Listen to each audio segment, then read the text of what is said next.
right, so I'm recording this presentation and it'll be made available later if you can't stay for the whole thing. And yeah, for those that aren't able to attend live today.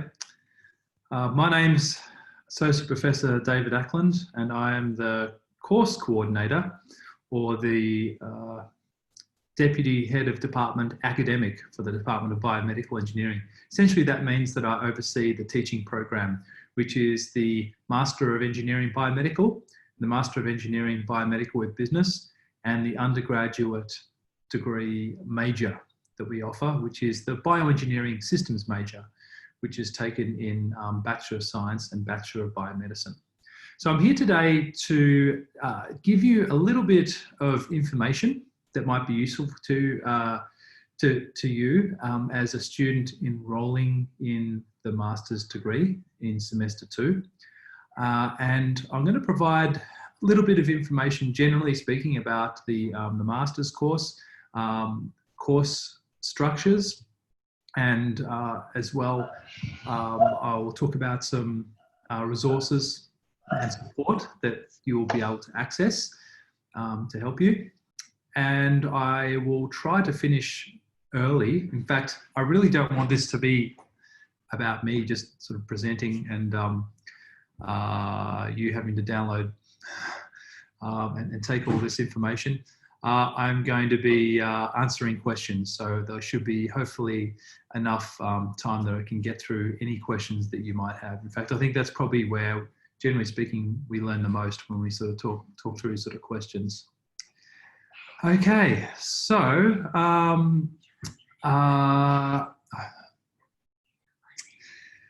right now, I want to straight off say that as an incoming student, the student study guide is the most useful piece of information you can have in terms of planning your course and understanding the resources and support available to you. This is a study guide that has all the information about all the staff in the department, about courses, sample course structures, internship, PhDs, special consideration exams, just about everything. So it's quite comprehensive.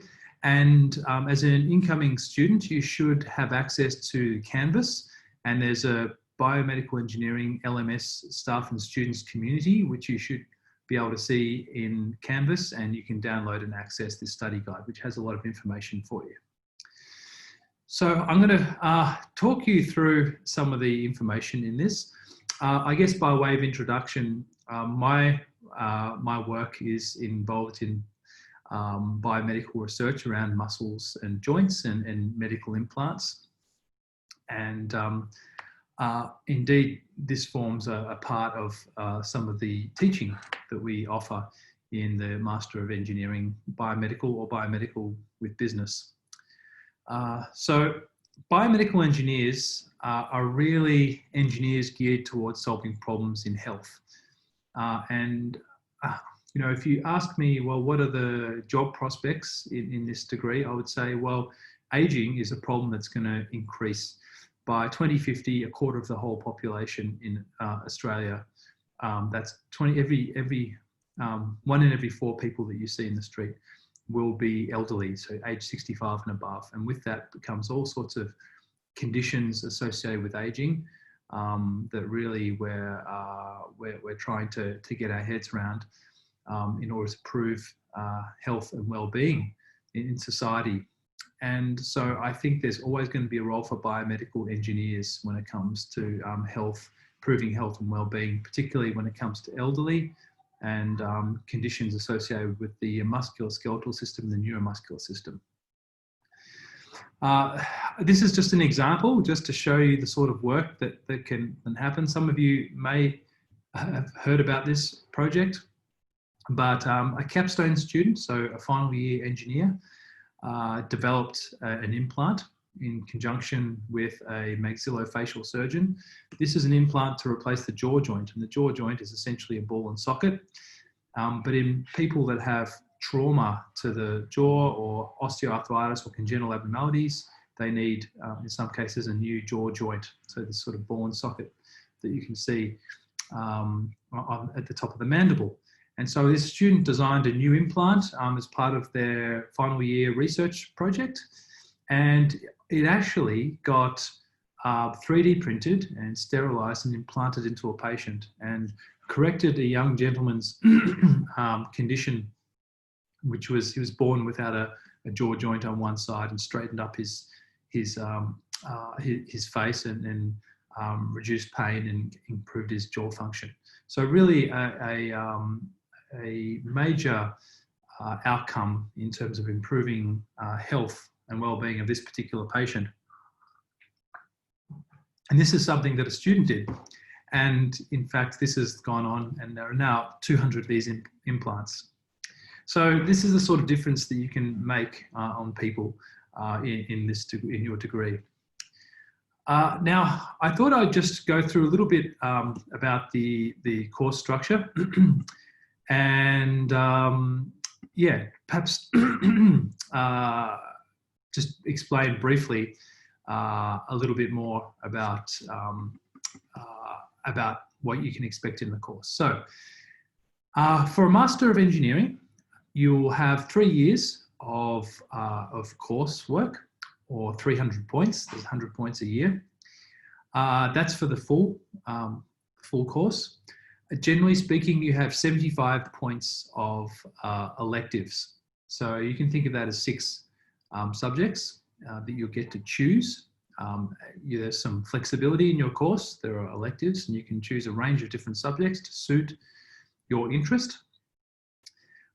With business, because there's an accredited degree, business degree associated with this course, there are fewer electives available. And the reason for this is that we have to have core subjects, business subjects in the degree. And so they take the place of some of the electives. And because we've got a business and a biomedical engineering degree, there's a little bit less scope for flexibility in terms of electives. But there are still 2 electives there. So 25 points of electives.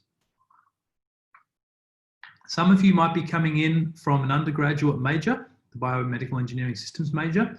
You can have a maximum 100 points of credit in the degree. And if you come from a major, the bioengineering systems major, you will have 100 points of credit. So your degree will only be 200 points or 2 years. So that is the shortest time that you can do this degree, 2 years.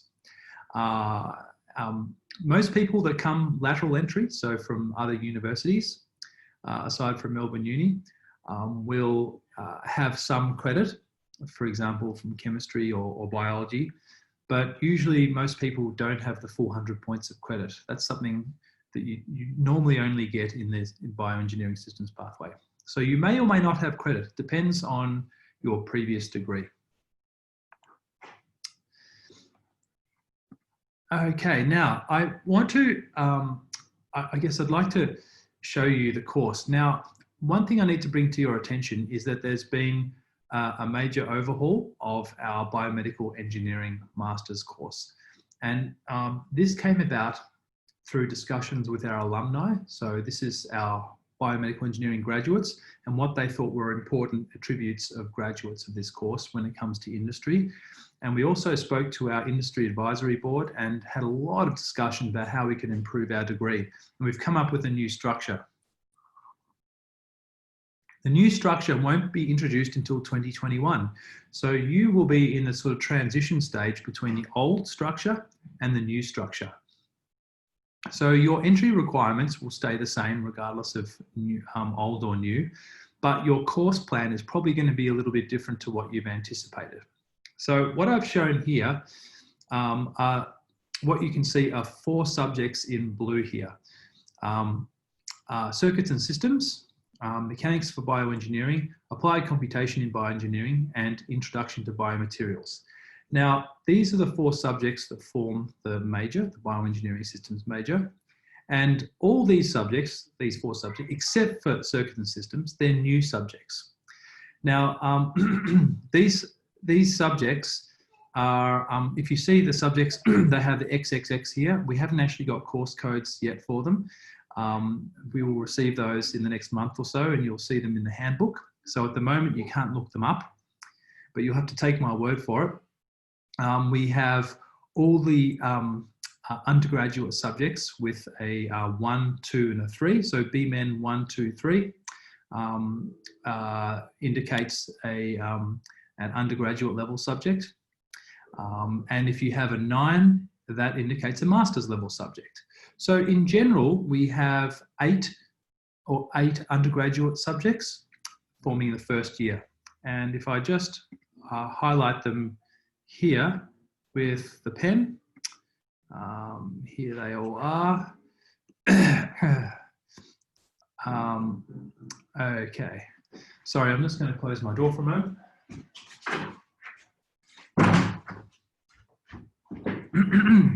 Okay, now, because you're going to be transitioning to a new structure, in the new structure, we have a biomaterials subject called Introduction to Biomaterials, but unfortunately, that's not going to be running until next year. So what you should take is this 9-level subject, Biomaterials. You should not take biotransport processes. That subject is going to be discontinued and replaced with a biomaterials subject, BMen 3XXXX, Introduction to Biomaterials. Now, that subject won't be running until next year. So in your course plan for next semester, you should ideally take, if you haven't done these subjects or got credit for them, Engineering Maths, Chemistry 1, and we recommend you take Anatomy and Physiology for engineers, if you don't already have anatomy credit, and this 9-level subject, Biomaterials, okay? And then next year, you'll be able to take Biology, and we have this subject, which is a programming subject, and then we have a mechanics subject, and we have a circuits subject. And then finally, in the second semester of next year, you would do biosystem design, which is kind of like the capstone project. It's a sort of like a research project-based subject. Okay, so just to repeat, the structure has changed. The structure of your degree has changed. We recommend that you do all the undergraduate subjects as soon as possible. We recommend that you do not take biotransport processes, but instead you wait and take Introduction to Biomaterials. You could take that next year. Or if you wanted to take a semester 2 subject, you could also take Biomaterials, which is a 9-level subject, instead of Introduction to Biomaterials. That's why I've crossed it out there. Okay, so they're the undergraduate subjects. And then moving on to the master's subject, we have this selective subject, which this is creating innovative engineering. We've got a few other subjects there, which is all about sort of communication and project work. We have biosignals processing, which is about studying signals, biosignals, whether it be cardiac tissue or EMG, EEG. And we have a fluid mechanics subject. We have a biomechanics subject to do with muscle and joint function, bioinstrumentation, which is about the sort of instrumentation that you get in biomedical equipment. So whether it be, pacemakers, circuits to record data, physiological data from the human body, and so forth. And then we have our biomedical engineering management and regulation subject. So looking at the regulatory side of medical devices. And we have a data analytics subject, which is a little bit about sort of statistics and data analytics relevant to biomedical engineers. Now, once you've got all those subjects out of the way, the final year, you have a research project. And that is typically your capstone project. Now, the capstone project occupies only 25 points. So your capstone, so if I just write a capstone here, is typically 25 points. And if you took a capstone project, you would have 2 spare slots, which would be bioengineering electives. So you'd have 1, 2, 3, 4 engineering electives. What are bioengineering electives? Bioengineering electives are specialist subjects that provide particularly technical expertise in certain disciplines of bioengineering. It could be biomechanics, it could be medical imaging, it could be neural information processing, it could be genomics. So you have bioengineering electives. You can see you've got 2 here, and they are picked from a list of around about 9. Okay. So if you take a research project capstone, it'll occupy 2 slots. You actually have 2 additional spots here for bioengineering electives. So you would do 4 bioengineering electives. And in fact, those bioengineering electives you can do anywhere in your course, as long as you meet the prerequisites. So bioengineering electives are electives from a list. You can do them at any time in your course. Most people leave them toward the end. You also have 2 approved electives. These are any subject that's a 3rd year undergraduate subject that's approved. It could be a physics subject, it could be maths or programming or science, or it's any master's level engineering subject. So you can choose whatever you like, and there's an enormous list of approved electives available. So you can choose, there's a broad range of subjects available for you to choose there. So getting back to capstone research. So capstone is your year-long 25-point or 2 subject research experience. You can do design or research actually, and often it's in conjunction with industry. Okay, and normally students choose from a list of around 30 or 40 projects, a capstone project that is of interest to them, and it's usually done in groups of 2. Okay, so that's your capstone research project. Why do I have research project here as for 12.5-point subjects or 50 points? Well, the reason is that you may also take biodesign innovation. Biodesign innovation is a 50-point research project, design and research potentially, involved in solving a clinical problem or developing a medical device to answer a clinical problem or meet a clinical need. And the lecture series is all about sort of entrepreneurship, developing medical devices, some regulations, you know, with angel investors, entrepreneurs, people that run businesses, CEOs, lawyers, and so forth. So it's in conjunction with the business school, and it's a group project with about 4 or 5 team members working toward developing a product, a medical device. And it's done for the whole year. It's worth 50 points, so it's a huge part of the year, you know, half actually. And often those products and the groups end up spitting out their design into companies, and they often win design and innovation awards. Okay, so that's the research project side. So the 2 options for the research project are you take a capstone project, which is just 25 points, and you have 2 bioengineering electives here, or you take biodesign innovation, which is 50 points. Okay, and so with business, you'll notice that there are far fewer electives with business. You've got these 2 bioengineering electives here, and you'll also notice these purple subjects. These are the business subjects run by the business school, and there's 5 of those. So you have to take those 5 subjects, and they're offered at certain semesters. So, you know, you might have credit for chemistry and engineering maths, say. You can then take potentially a business subject right away. So the business subjects have no prerequisites, and they're offered in some of them semester 1 and 2, or semester 1 only, or semester 2 only. So the business subjects, you can take and use them as fillers in your degree if you have some credit. So again, I've shown here in blue the 4 subjects which form the major in the bioengineering systems major. This is the new major after our restructure. And again, I would say for you coming in semester 2 this year, do not take biotransport processes. I suggest that you take biomaterials because you can, because you would ordinarily need to take introduction to biomaterials, but unfortunately we're not running that until next year. So to get the biomaterials out of the way, you can take this 9-level subject. Okay, now if you take introduction to biomaterials, you won't be able to take it until semester 2 next year, and I reckon it's a bit too late to be taking that as a foundation subject. So I would recommend taking biomaterials next semester. And you can take your anatomy and physiology for engineers. So it's fine to take 9-level, master's level subjects in your first semester. That's no problem. So this is the structure, a suggested structure for biomedical, Master of Engineering Biomedical with Business. And I note that this is the full course, the 300 points, but it's most likely that you will have some credit.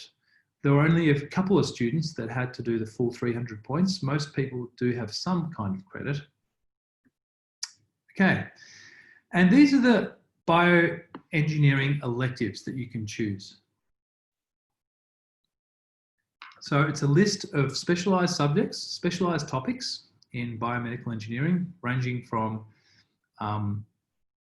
medical imaging, computational genomics, systems biology, functional genomics, computational biomechanics, and so forth. I should add that soft matter engineering is no longer running, so that's no longer available, I'm sorry. So this is the list of subjects, and you can often get an idea of what these subjects are going to be like by taking the core subjects in the degree. So, you're taking your, your biomechanics, and your bioinstrumentation and your fluid mechanics. Taking those subjects will give you more of an idea of which of these subjects you might enjoy taking. Yeah, so there they are.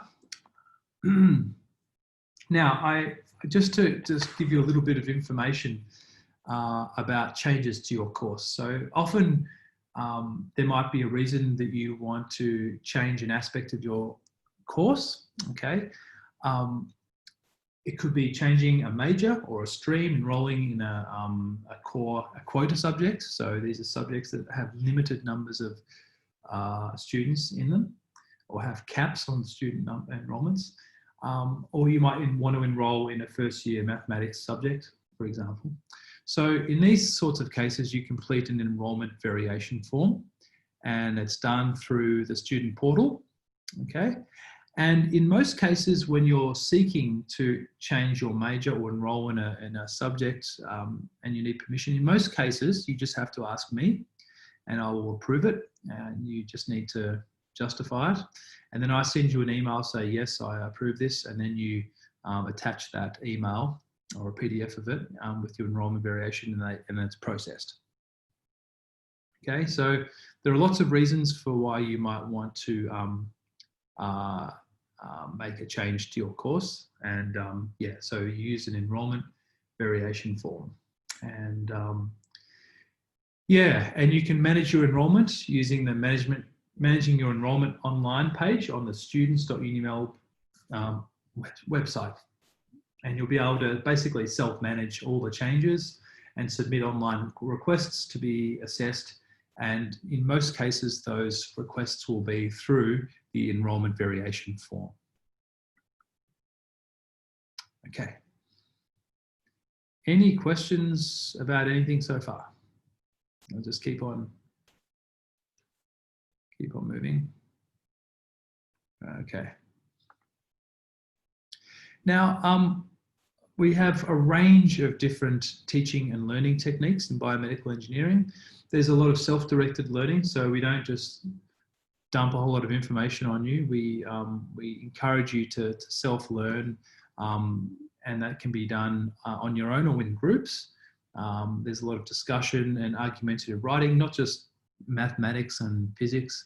There's sort of problem solving and variation in the way you might be assessed. So there could be an oral presentation, there could be a poster, there could be an exam, there could be a mid-semester test, a prac. So a variety of different styles in which you might be assessed. And and so assessment is important. And of course, we don't want you to have any issues with assessment, say failing a final exam or having to do a supplementary exam. So the final result release date for semester 2 will be 11th of December. And we suggest that you don't travel, or you remain in the country if you're in the country already until then. So you would know if you would need to do a supplementary exam, for example. Most of our subjects in semester 2 will be available fully online. And there are a number of subjects that have some prac face-to-face components on campus. But those are mostly research subjects at this stage, and we're looking to slowly introduce face-to-face back. Obviously, that's a work in progress, with the current COVID-19 crisis.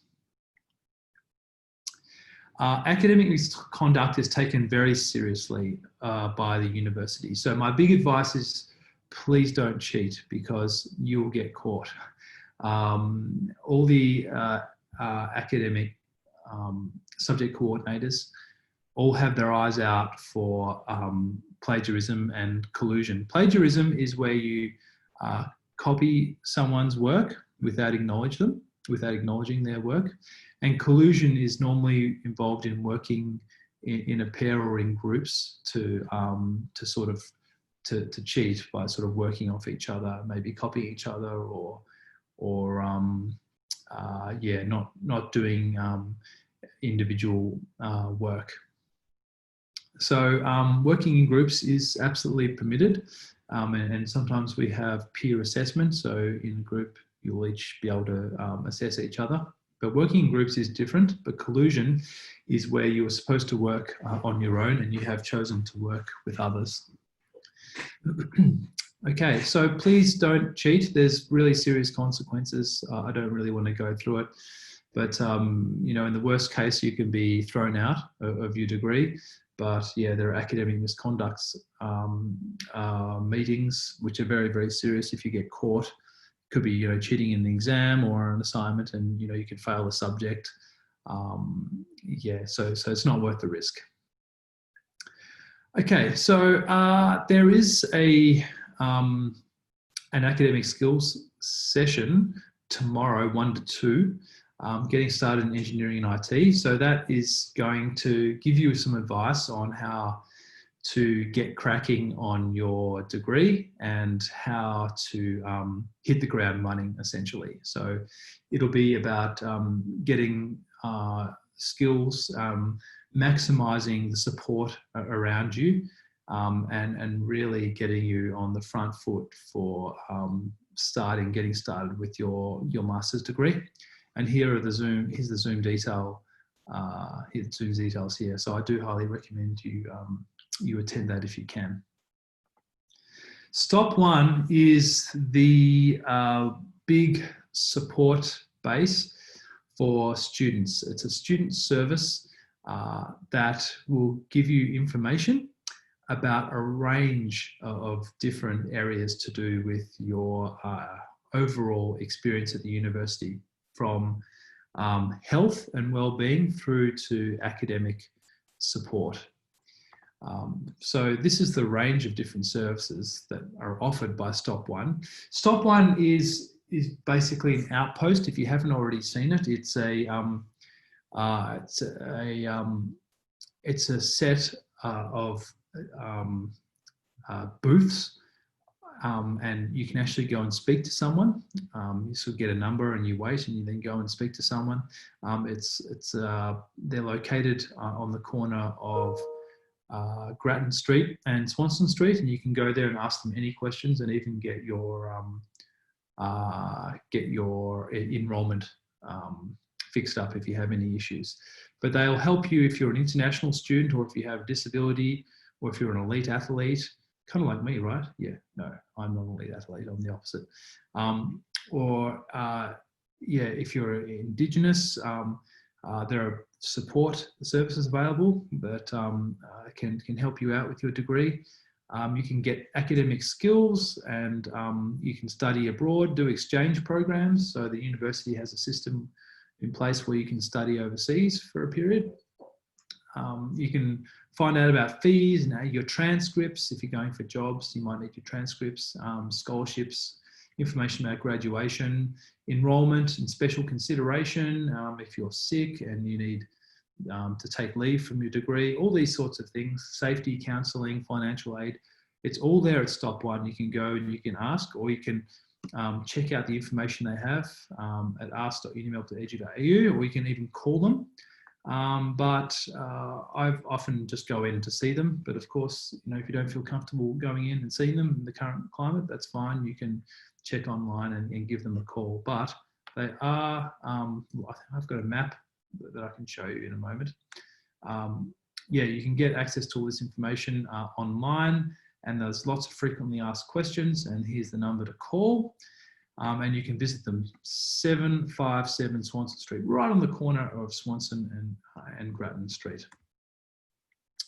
And there they are. So there's Swanson Street and there's Grattan Street. Here's the KFC.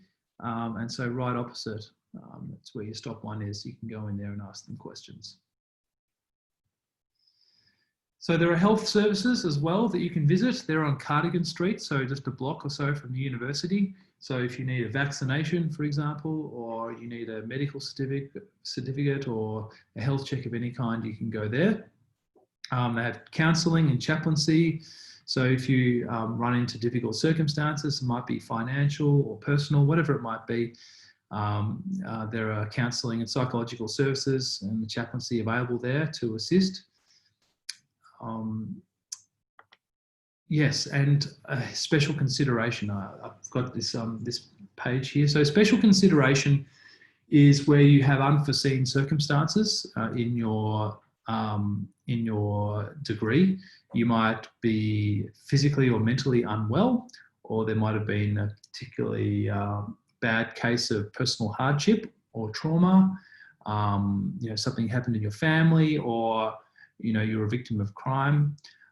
And so, you can provide the relevant documentation to do with that, and you can get some alternative assessment arrangements. So the idea behind special consideration is that we factor in your unforeseen circumstances and give you other opportunities to complete assessment. It could be an exam, and it could be, like a major assignment, for example. So, for example, if you fall sick during your exam period, you have 4 days to submit a special consideration application supported with the appropriate evidence. And yeah, we take all that into account because we know that some people have very extenuating circumstances, and we don't want that to adversely affect progression in the degree. Where are we? Okay, there are also other circumstances where special consideration might apply. If you're an elite athlete, so occasionally we've had people, professional skiers, performing in, overseas professionally and having to sit exams overseas. So these sorts of things can happen. And so we can come up with sort of flexible arrangements to make sure that that's possible. And if there are any sort of cultural or religious events that sort of clash or get in the way of the degree, we can take that into account with special consideration. So yeah, with essentially giving you alternative opportunities to complete assessment. So that is done, or you can register for the assistance through your student.unimelb portal, or you can fire off questions to the Equity and Disability email address here, or book an appointment to speak to somebody. Right, so if you do need support through your degree, I'm not talking about, you're sick for, for 3 days, but if you need ongoing support, due to equity or disability reasons, you can contact the Student Equity and Disability Support, who will offer some help with alternative arrangements for you. So for example, we've known that people have there was a case where someone had really badly injured their arm and they weren't able to write. So in an exam, the university was able to provide a scribe to do the writing for them. And yeah, so accessibility of teaching spaces and so forth, yeah, all come under this student equity and disability support. Okay, yeah, you can follow on Twitter, and there's some Facebook links there. And I want to end the presentation right there. And yeah, I'm going to answer questions. Now, I've got a first question here. So if we do biomaterials this semester, would we need to take introduction to biomaterials? No, absolutely not. So that's the point. If you do biomaterials, you will not need to do introduction to biomaterials. Now, you don't need to do biomaterials necessarily. You could hold back and do introduction to biomaterials later. But I think you would not be as well off by delaying introduction to biomaterials because it would occur quite late in your degree, and really you want that background as early as possible. So biomaterials is the subject that is going to run for the last time this year. And that would be the recommendation, to take that subject as a semester 2 subject. Yeah. I'm sorry, it is a little bit confusing, you know, because we've got these new subjects in, you probably haven't heard of them. I must admit, actually, we also need to update our student study guide. So I'm going to put some of these course plans in and make sure that they're available. Biomaterials has a prerequisite that I don't have. I've spoken to the coordinator of biomaterials, and yeah, you don't need to worry about that prerequisite. It might be chemistry, I think. So yeah, not to worry about that. You should be able to get in if you're a Master of Engineering student. Yeah. One thing I also want to say to you is that you will be contacted, or you should be contacted soon, by a member of staff, an academic like myself in the Department of Biomedical Engineering, and we're going to reach out to you and make sure that you've got your course plan in check. So we've all allocated you individually an academic who will contact you by email and ask you if you need any help with your course planning. If they don't contact you in the next day, you should email me, because I'll make sure they contact you. So we need, you know, we've got this support in place, one-on-one support, to make sure that you have your course plan just perfect. And we don't want you worrying, oh, should I take this subject? Should I take that? So yeah, so you may have already been contacted, but yeah, we're there to help.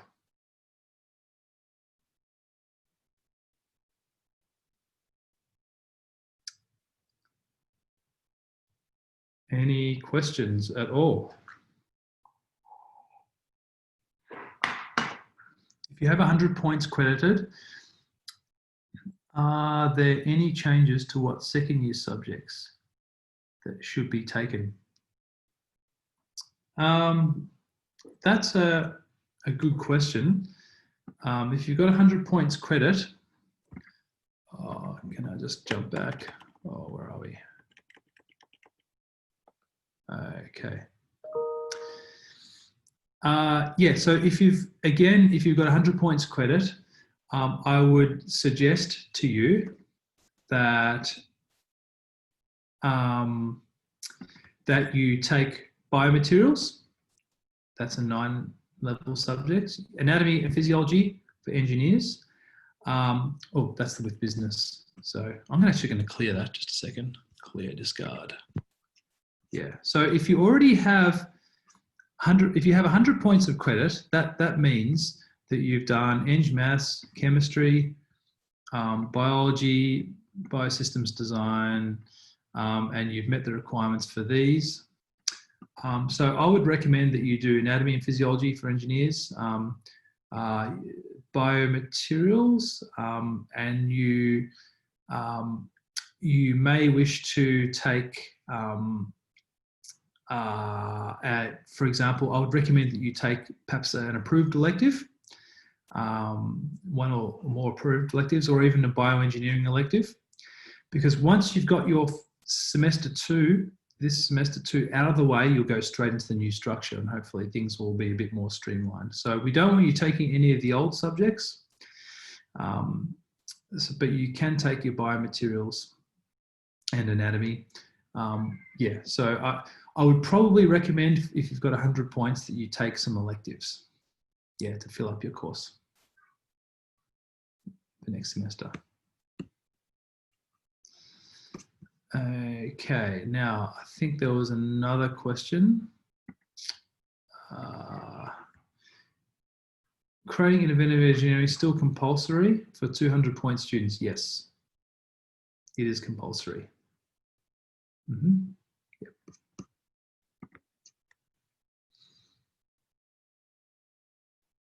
Creating innovative professionals and CCE, which is another one about communication.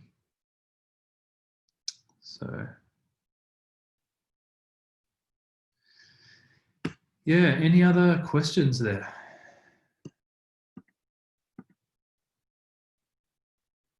Yeah, so biotransport processes, will be run this semester, but it's going to be turned into a bioengineering elective next year. I would not take biotransport processes this semester because, yeah, we can't. It's very hard to. The material in the course has changed a bit, and that subject is no longer considered relevant in the degree. Yeah, as a core subject. So it's going to be an elective. So yeah, I advise against taking it.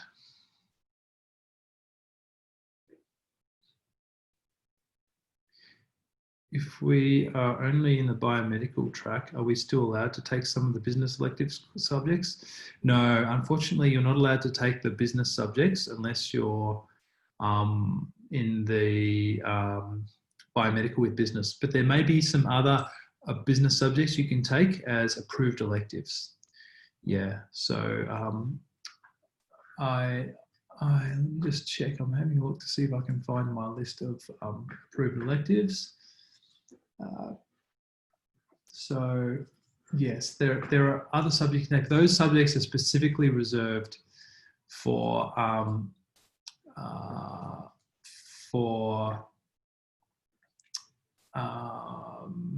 with business. So let me just see if I have.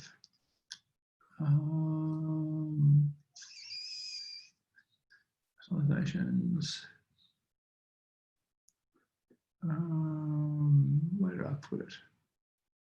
I can't find it at the moment. But if you are interested in other business subjects, I would have a look in the handbook for other business elective subjects you may wish to take. But those ones are specifically for Master of Engineering Biomedical. The quota for creating innovation was filled when I tried to enroll it. Is it impossible to get into?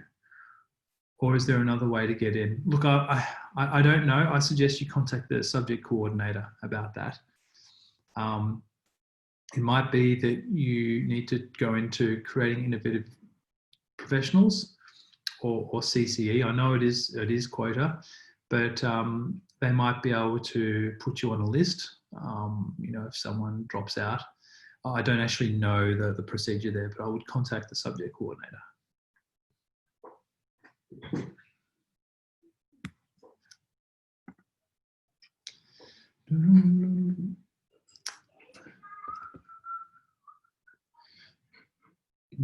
So any other questions?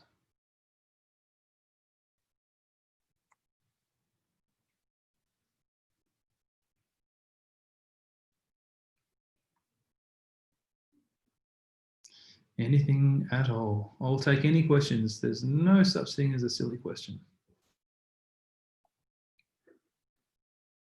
There really isn't.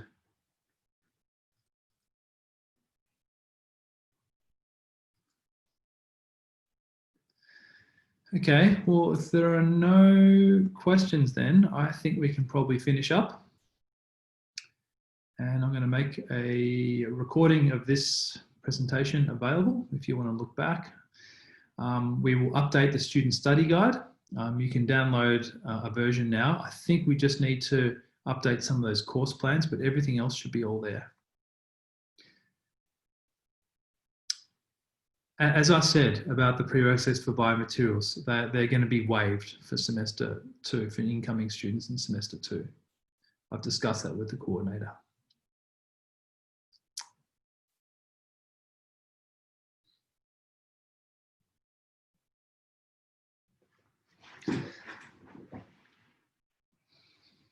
Any other questions?